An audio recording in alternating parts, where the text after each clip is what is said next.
Okay, clicking on. Hey, do you wanna crack our bubblies? Because I want to crack. Yeah, but I bubblies. have. This is just still saving, so I just need okay. a hot minute. Oh, wait a hot minute. A hot minute. I do want to crack our bubblies for this one. I might speak into some things about this one, but I don't think I. And if you want to ask me some questions about it, but I didn't want to tell this story because I was shocked at how triggering it was for me. Like I listened to it. Somebody did a podcast on it. Really? Yeah, like, and I started listening to it, and I was like, I can't. And Peter's like, I think you're having PTSD, and I think you need to turn that off. I was like, I think you're right. That's good. That's healthy. I'm glad somebody did. Because if it was me, I'd be like, ooh, tell your fun story. And you'd be like, Reach, that's inappropriate. No. Yeah. Because it's not a fun story. All right. And. Okay, we're back. Ready? Hold on. A 1 and a 2 and a. I'm struggling. Oh! My neighbor spray. Whoop. Fold that back. Woo! Oh, that's good. This is what I needed. You slurp? I did a little slurp, but I'm not a big. I also dribbled. Oh gosh. The key to professionalism. We are boldly unprofessional. Yes, we are. All right. Well, then I guess I just realized I never lit my candle. It's up for us to have a smelly candle. Well, it just feels on brand. We have a smelly candle, unlit. Unlit for ambiance. Oh, Amy. I should take a couple pithers because Amy's not here. And Pithers? so, or maybe you should do it. I don't think I should do it because I don't ever.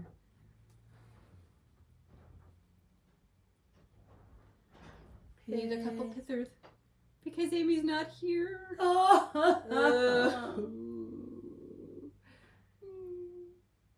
Okay. Do a picture. Okay.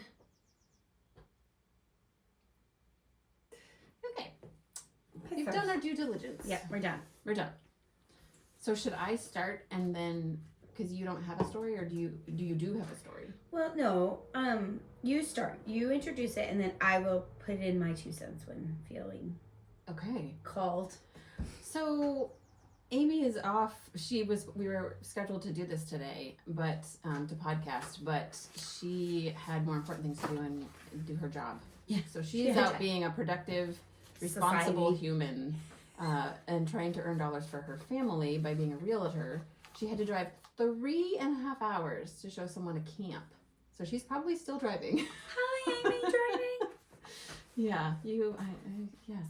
We're hoping that you sell this camp to make it worthwhile. But needless to say, Amber and I we had other more thought out podcasts to do that we did not want to do without Amy. So we're flying by the seat of our pants today. And I thought it would be fun because it's just Amber and I, and we love a good true crime. We do. And we've never done true crime. Oh, it's so funny. We've never done it. I mean, it makes sense. It does make sense. I'm not even sure if people are going to want to hear this. And you can skip it if you want to. No. But, well, what? I mean, I love that you... Don't say that. I love our listeners. I know. It's time for true crime. This is clean true crime. Time for true crime. But this is clean. A lot of true crimes we were talking about, like, they get a little too gory, they get a little too spicy, they get a little too... Full of expletives. Cussy. So this is the clean version. Right. If it wasn't sinful, I think the expletives help. But, you know, I don't mind the gory details because I've never been murdered. And no one that I love has. I'm sure that's hard. It's harder for me. So yeah. I was going to actually do because we're picking murders for Maine. I was actually going to do my cousin's murder. She was murdered in 2013, and she was 15 years old. And so I started doing some, like, I know the story, but like I wanted to do some research. So I started researching it, and it was a little triggering, and I had a little bit of PTSD, and my husband put the kibosh on. He's like, I think you need to stop, because I had forgotten some of the details. Like, our brain is really kind to us. Yes. To forget some of the details, and I was remembering it. I was like, I don't know if I can do this. I don't know if I can tell the story for entertainment value. Not that it's, and I don't mean that as a meanness to anybody that but like, and I remember actually when we were going through the trial, I sat through the entire trial. I went with my grandmother every day, except for one day. I couldn't go one day because of the murderers. I don't like saying his name. He doesn't deserve the publicity, but it was his interview, and he lied a lot in it and was defaming towards my cousin. And so I was like, I can't hear it. I couldn't, my body. So I didn't go that day, but I went every other day. And I remember seeing people being really invested, and it was a weird phenomenon for me, like watching people be so invested in my cousins. You mean like strangers? Yeah, it was really weird. Yeah, that happens. Like trials. Like people people were outside. I remember like my grandmother could barely walk at the time because she had passed away since of lung cancer, and she had oxygen, and I'm trying to like get her out, and me and my sister and reporters are following us, and Dateline was in the courtroom, and it was really weird because, and I get it, there is this fascination with crime because like you said, but from someone who's been actually in it, there is a really weird sensation of like, this is a real person, and her family's real, and we really lost her, and we were really traumatized by this. And so for a long time, for almost 5 years, I didn't watch Criminal Minds, anything, any crime shows. It was too close to home. But then I got back into it, and I find it fascinating. I find the mind fascinating, but I'm not as I'm much more sensitive to some parts of it. So I try not to. I don't like anything that has to do with boys or children, and I don't like it when the killer. I usually tend to like serial killer stuff. I don't know why. I was like, I don't know what that says about me, but it's interesting. And I love like Dickens, and I love like the dark, gritty kind of. I think it's because I listened to some of it because I went through this. I worked through some of it. It's something that's so.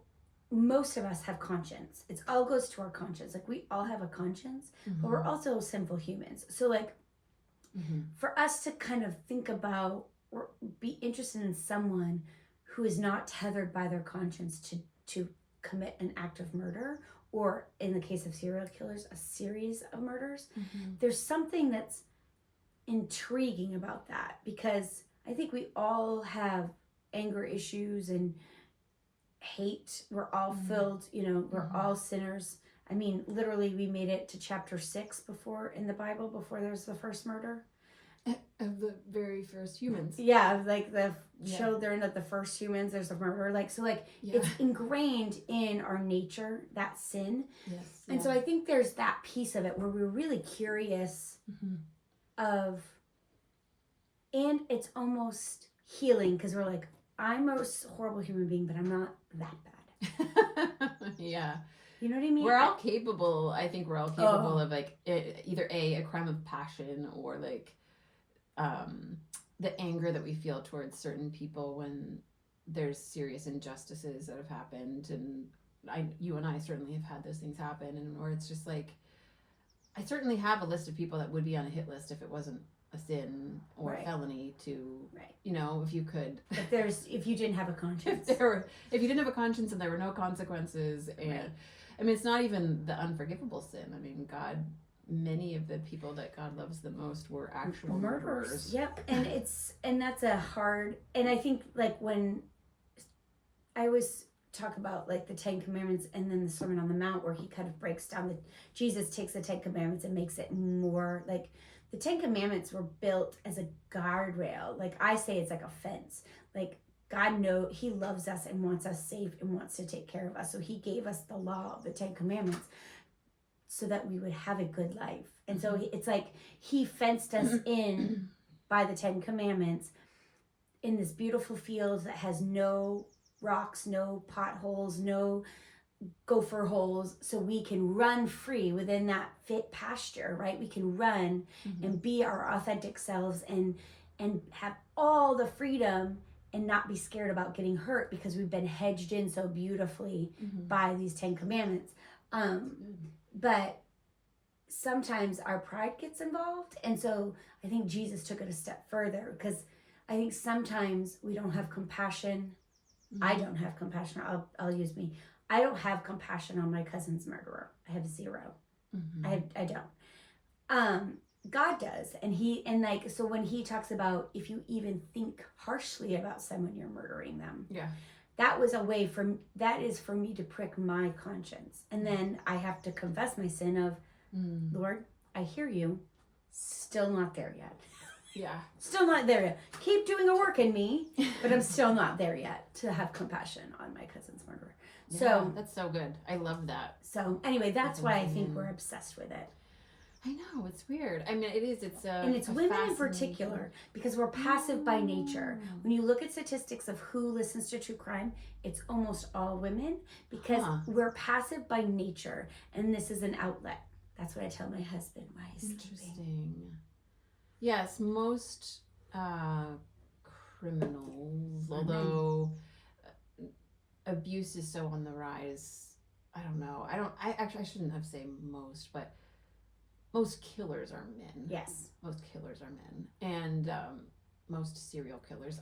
The one that I chose today, because I wanted to do, I was just like, this is a test to see if we could even handle a true crime. So I might bomb this. It takes so much work. It's a lot of research. It's so much research. I only have 2 pages because I couldn't really find what I was looking for. I remember hearing about this one on a podcast, but they had read books and newspaper articles and dug deeper. Yeah. So doing it on a whim, I was just like, all right, our homework tonight. It was really hard for me too. I was like, wait a second, I'm not getting what I need here. It's really hats off to podcasters who do true crime, because they go deep. They read court records. They read all the things. They do interviews. They listen to interviews done. They check and make cross sure check. That they're not. Which I'm not sure. We're not that doing I did any of that. That's why this is so short, because I'm like, well, I can tell the facts and tell the story, and then I'll tell a snippet story of mine. Oh, so I love, my favorite kind of murderers are, like you mentioned, you're going to Europe soon and you're going to go on the Jack the Ripper tour. I am. Which I'm going to Europe at some point in the next either fall or spring. We haven't decided, but it's like, I want to go on the Jack the Ripper tour as well. I was like, I don't really know why, but I say I love Jack the Ripper. I was like, I don't love Jack the Ripper, but it's fascinating story about classism if you really dig deep. Yeah, that's not the reason I like it, but sure, that sounds better than my reason, which is just I'm fascinated anyway. And I've heard podcasts about it, and no one ever found out who this was. There are people that think they know, but there's a lot of theories. There's nobody that knows for sure, and even the people that are like, I know for sure, it's like you don't, because nobody ever did. And the thing that I don't love is that the real dude never got caught. So he did all of these horrific things and never got caught. My favorite story is the horrific things and then him getting caught and slammed in the slammer. Yes, the end. And then the end. I know. I do not like unsolved mysteries. I do not. I don't listen to those at all.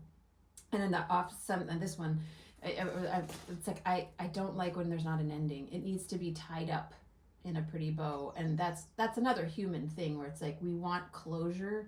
Maybe that's why also people with trauma like true crime, because they get to hear an injustice, follow through the injustice, and then see the justice being given.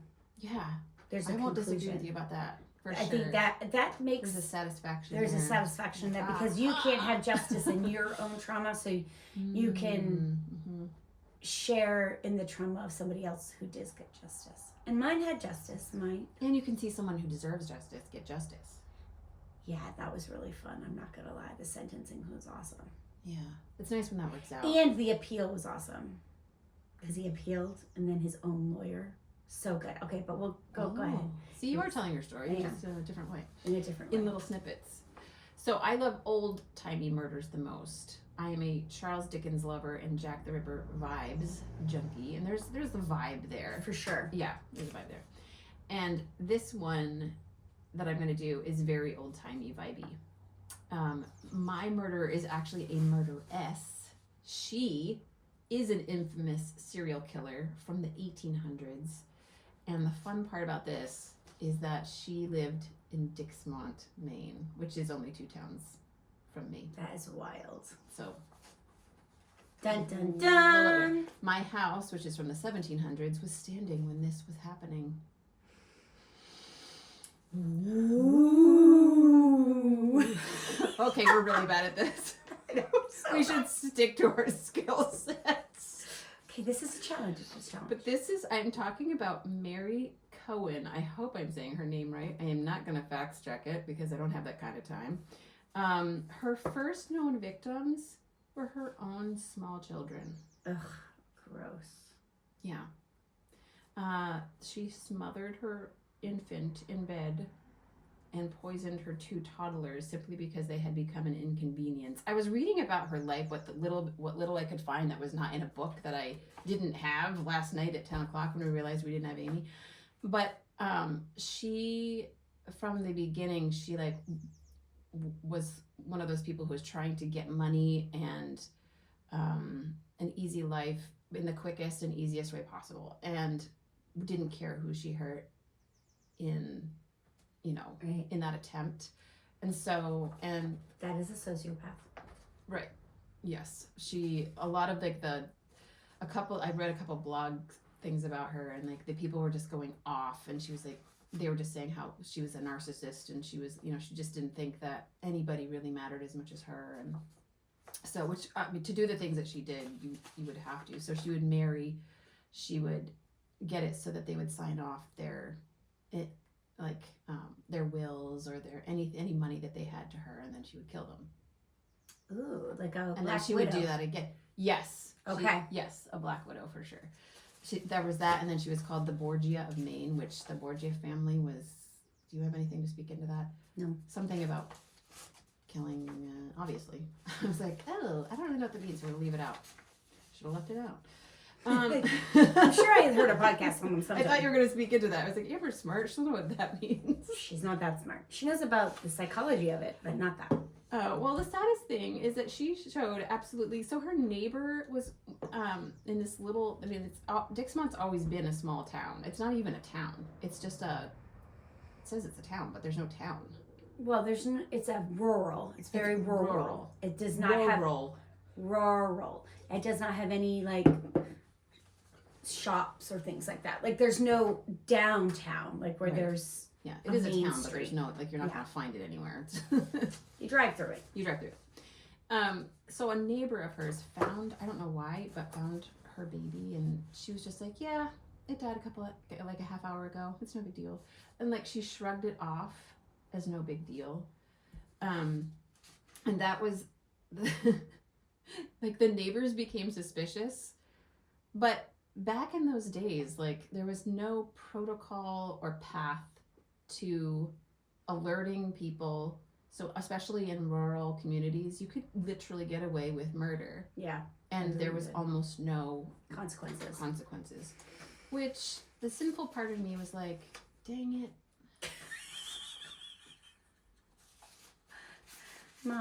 Rachel, honey, I'm so thankful that you didn't I know. back then, because you might all the redemption. You might have been a serial killer. I might have been, if my path was in the old timey days. And yes. Oh my gosh. What? I think a lot of people could say that. I know people that would say that, honestly. You wouldn't? I would not be I know. Not a serial killer. I wouldn't kill people for fun. But I might be like, that's a nice house.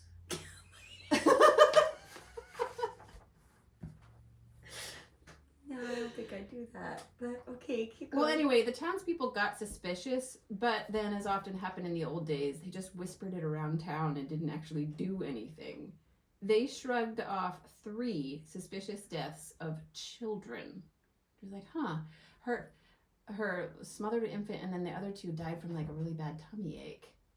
And people are like, Wow, she's having a bout of bad luck. Right. Yeah. That I wrote, I was like, I have a few people that I wouldn't mind whacking off if it were not a grievous sin. But I don't think I would get away with it like they did in the olden days. You would not. No.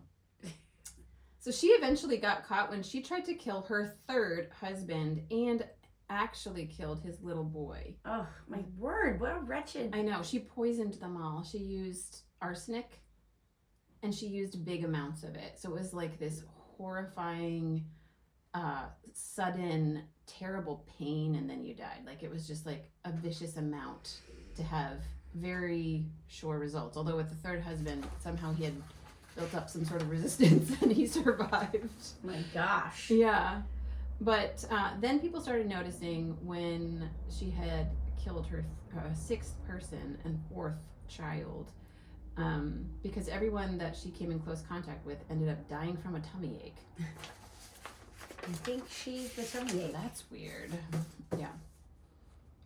Her preferred method of murder was arsenic, which she gave so much of to her last victim, the son of her third husband, who she married hoping for some more inheritance dollars, that it could have killed an ox, quote unquote, according to the medical examiner who did an autopsy on the little boy. By this time, her jig was up, and she had poisoned her own 3 little children, 2 husbands, with a third attempt, and another little boy. She was actually tried in Bangor, Maine. Hey. Isn't that crazy? That's Amber's hometown, by the way, and I lived there for 15 years. March 2nd, 1895, she was sentenced to life in prison for poisoning her 8-year-old stepson. So that's the one they could have enough prove that there evidence were on. links, that there were people were like, we saw this happen, and this is not the first time. There was actual evidence. And she died a few years later in prison, in the Thomason prison in 1898. Oh, in Thompson? Peter's dad was a guard there. Thomason prison. Yeah. I have to take stories like this and really think about them from a quote-unquote now perspective. If my neighbor found my infant dead in my bed and I just shrugged it off like it was no big deal, five seconds later it would be on social media in one form or another, and I would be in prison 5 minutes after that. But the things people got away with 100 years ago is actually insane. Even in our own lifetime, which is for Amber and Amy and I, 45 years, there was not the attention to detail to murder investigations. Many serial killers got away with murder because police jurisdictions didn't communicate. So someone could kill in one town or state and then leave, and no one would think to alert the next towns over. He's gone. Right. There was no bureau, there was no mode of communication. There was no evidences like DNA and pictures and analysis. And have you ever watched the Ted Bundy documentaries or anything like that? It's amazing. So he just moved around a lot. And they didn't know. And nobody was like... And that was in the 70s. 70s was the time of killers. And we were alive then. So I was like, oh, that must have been a really long time ago in the olden days. No, it was in the 70s. Yeah.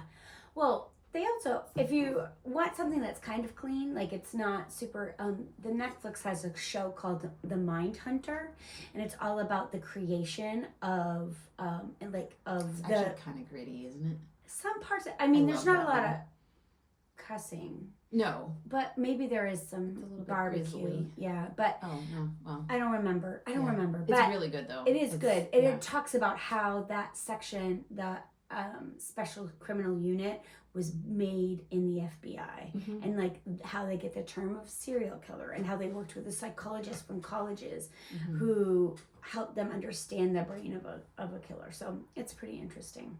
Yeah, it's wild. I wanted to just I was like, I like that mine's from Maine.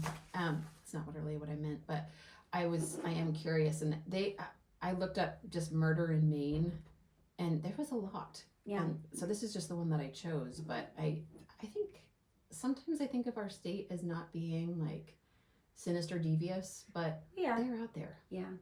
So mine is happened in 2013. My cousin was 15 years old. She had made a new friend on Facebook. Someone that she had mutual friends with. I'm not going to bring up his name because he is actually innocent in this, and that was part of the twist. But she was actually being catfished. So I'm assuming everyone knows what catfishing is. I would It's when, describe it because so catfishing is when you pretend to be somebody else online and to lure people in. So she was actually being catfished by another boy who was 19 years old, who she had dated on and off again, but had known from like the party scene and fun things like that. And so it was Mother's Day. She was murdered on Mother's Day. She was at her mother's house because of that, to celebrate Mother's Day, and she told her parents, yeah, I'm gonna go meet a friend at the end of the driveway. It's a long driveway in Glenburn. And she was subsequently kidnapped and murdered. She was asphyxiated. He duct taped her, and then took her to the woods to hide her body. He took off all her clothes and then threw her clothes all over to like, he thought it was really smart to get the police. And there's actually a manhunt for her. It was very super duper stressful. My husband and my brother-in-law helped in the manhunt looking for her. They didn't find her body for over a week. He participated. Her murderer actually participated in the manhunt. oh my gosh. And tried to inject himself into the investigation, which is very normal of killers to do, especially stupid ones like him. And she was found, and it was rough. So it was a really rough time. I was actually working at a bank at the time, and it was like her picture came through, like they faxed it to every bank in the country. So all of a sudden they were like, hey Amber, can you grab the fax? And I went, and it was my cousin. Oh my goodness. So I was like, okay. And they sent me home, and I wasn't able to work for a long time because it was just a lot for our family. We were sitting vigil with my grandmother. She was actually living with my grandmother at the time. So that was really hard for her, obviously, and for all of us. She's a lot younger than me. And I could go into lots of details about that, but she was a sweet, sweet girl. And her murderer was found pretty quick. He was stupid, and I'm really thankful for that. The trial started about a year and a half after her death because they just had to collect evidence and things like that. And it was a really smooth case in the sense that there's plenty of evidence. The state had the prosecutors had a lot of evidence. It was pretty cut and dry. They were able to track her cell phone and triangulation. Facebook had to get involved. It was one of the first cases ever where Facebook had to be subpoenaed to get the back culling of this fake Facebook profile. So that's why it made like the national news and stuff, because Facebook was used as the guise to lure her. And that, I mean, I know that happened more than that happened. But she was one of the first ones that it ever happened to. So, so it was a pretty cut and dry. The hard parts were, she was actually, so what her murderer said was he wanted to kidnap her, hide her, and then rescue her. And then he would become famous and win her heart and all that kind of stuff. But in the struggle, she died by accident. Oh my gosh. I don't have a lot of feelings about that other than you're such a... That might not even be true. I mean, that we don't get to know. But one of the interesting parts, and what I shared with my children and I share with anybody, was as she was walking down the driveway, she was actually texting her murderer, thinking that he was who he was, not that he was the person he was pretending to be. Does that make sense? So he was pretending to be this other guy. And so she was talking to him, this fake guy, we'll call him Bob, because I really don't want to use the guy's name, because that poor guy was put through the ringer because the last Facebook messages she had was to this. So he stole someone's profile? He stole someone's pictures and made a new profile with his name to lure her because she knew of him. Oh my gosh. So we're going to call that guy Bob. So she's texting with Bob, but it's actually her murderer. But she's also texting with her murderer about meeting this new guy, Bob. And he was like, oh yeah. So she was walking down her driveway, texting her murderer, talking about this guy Bob, who she's actually the same guy. And she said one of her last text messages was, "Is it bad that I'm feeling really nervous because I've never met this person before? Am I doing the right thing?" And he texted back, "It's going to be fine." And that is our intuition, people. And so if you feel that ever, you listen to it. That is our intuition. And so that was probably the hardest part for me because she knew something was wrong. He was convicted and he got 60-something years. There's no such thing as the death penalty anymore in Maine. And there's not really life in prison anymore in Maine. It's really hard. Yeah, it's really stupid. He appealed. And so this is the hard part, was like, you're in the courtroom. I was in the courtroom for like a week and a half. There was a jury there. They were very polite. There's tons of cameras and newspaper people tweeting it. It was live tweeted. And then our family, and then some of his family was there as well. And that the interesting part was like, you as a human being, we go black and white. These people are bad, these people are good. So I really hated his defense attorney. I really did. Like, I would see him in the hallway and he would always look like he didn't want to be there. I get it. I didn't learn until afterwards that defense attorneys, like, they have to take so many criminal cases, especially in the state of Maine. And so it was like the dice rolled and he got it.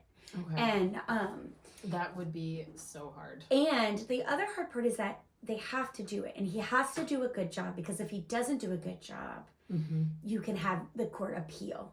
And I remember having to like chant that to myself of like, this guy is doing a good job so that when this guy's convicted, it can't be appealed. Well, he was convicted and there was an appeal. This happens no matter what. In any murder case, they always appeal for something.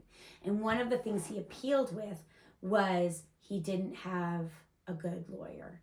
And so in his appeal trial, which I also went to, at his appeal trial,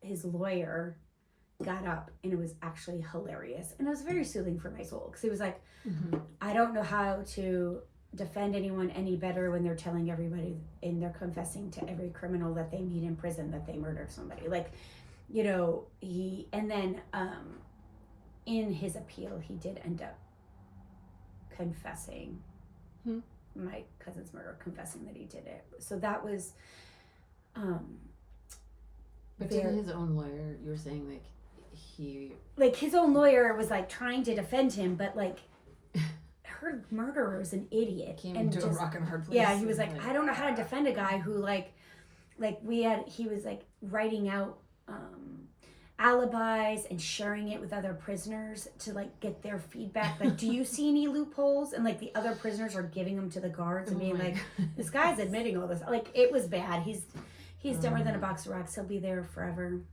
He'll probably be like 80, 85. When there's parole, I'll go. How old was he? He was 19. Oh my gosh. So he was convicted by 21, so he'll probably be in his 80s by the time he gets released, unless he makes parole, which I just don't think he will. And, you know, as long as I'm alive, me and my sister are committed to keeping him there, going to all his parole meetings. I had to speak, so I got to do a impact statement. That was really hard. My sister did one as well for my grandmother. She spoke on behalf of my grandmother. I spoke on behalf of the rest of my family. It was rough. It was not something that, it is an interesting dynamic of how people get super involved. I remember at one point sharing on Facebook, could like everybody just relax? Like, this isn't a Dateline episode. Like, this is actually something my family's going through. Because like I was being friend requested by people. Sure. Yeah. I was having people that were in the, like, who I had known. And the other hard part was like, I had my studio in downtown Bangor when this was all happening. So like, I was really well known in the community. And so like, reporters knew who I was. I was being called at home. I was being asked about different things, like, hey Amber, do you want to make a statement? And I was like, No. Mm-hmm. Like, we as a family made a decision that we were not coming to the press. We weren't going to be interviewed. I'm related to her through the father, the paternal side. The maternal side made other choices, and they did talk, and they went on Dr. Phil and did a lot of crazy, which was not something that I agreed with, but I also can't make people's decisions on how they mourn the death of their children. Yeah. I didn't think it was the best choice, but it wasn't my choice to make. So the paternal side, this is the most I've ever talked about it, actually. Wow. The end. The end. I know. And that's all I have to say about that. I found my skill set by the process of elimination. I was like, I don't think I'd be good at doing this all the time because it's like I can't. Like I'm shaking right now. It feels icky. I was like, oh, icky. But I did it once because I love listening to it. Yeah. You know, So that was the first and last murder. A one-off. One-off. Yeah. You're welcome. I don't think we'll talk about murder too many more times. Ever again. Never. So have a great day. Yeah, you're welcome, everybody. It's over. Amy, come back. Please. We please need you. Rein her in, please, Amy. Rein her in. Yeah. Now that was fun, actually. Okay, I gotta pee. Oh my gosh, so bad. I'm gonna pee my pants.